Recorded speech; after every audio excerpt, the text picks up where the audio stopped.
एक छोटे से कस्बे में समीर नाम का एक लड़का रहता था। बचपन में ही पिता की मृत्यु हो जाने के कारण परिवार की आर्थिक स्थिति बड़ी दयनीय थी। समीर की माँ कुछ पढ़ी लिखी जरूर थी, लेकिन उतनी पढ़ाई से नौकरी कहाँ मिलने वाली थी।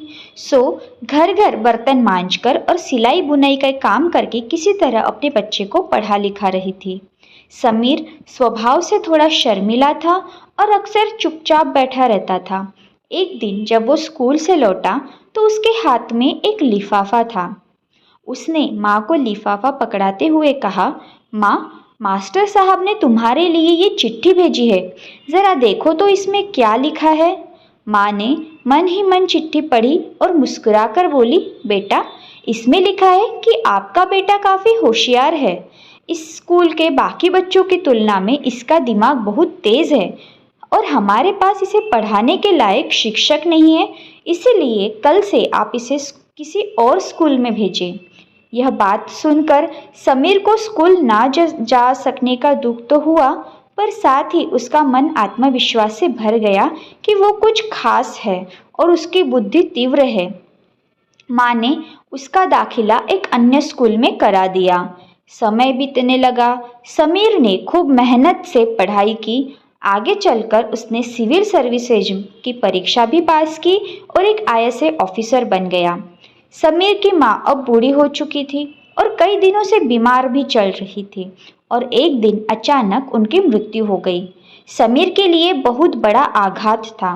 वह बिलख बिलख कर रो पड़ा। उसे समझ नहीं आ रहा था कि अब अपनी माँ के बिना वो कैसे जिएगा।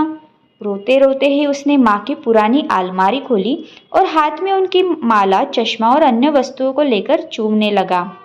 उस अलमारी में समीर के पुराने खिलौने और बचपन के कपड़े तक संभाल कर रखे हुए थे। समीर एक एक कर सारी चीज़ें निकालने लगा और तभी उसकी नज़र पुरानी चिट्ठी पर पड़ी। दरअसल ये वही चिट्ठी थी जो मास्टर साहब ने उसे 18 साल पहले दी थी। नम आंखों से समीर उसे पढ़ने लगा। आदरणीय अभिभावक, आपको बताते हुए हमें अफसोस हो रहा है कि आपका बेटा समीर पढ़ाई में बेहद कमज़ोर है और खेलकूद में भी भाग नहीं लेता है। जान पड़ता है कि उम्र के हिसाब से समीर की बुद्धि विकसित नहीं हो पाई है, अतः हमें इसे अपने विद्यालय में पढ़ाने में असमर्थ है।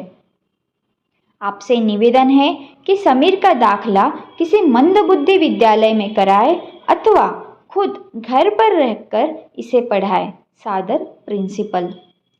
समीर जानता था कि भले अब उसकी माँ इस दुनिया में नहीं रही, पर वो जहाँ भी रहे उनकी ममता, उनका आशीर्वाद सदा उन पर बना रहेगा।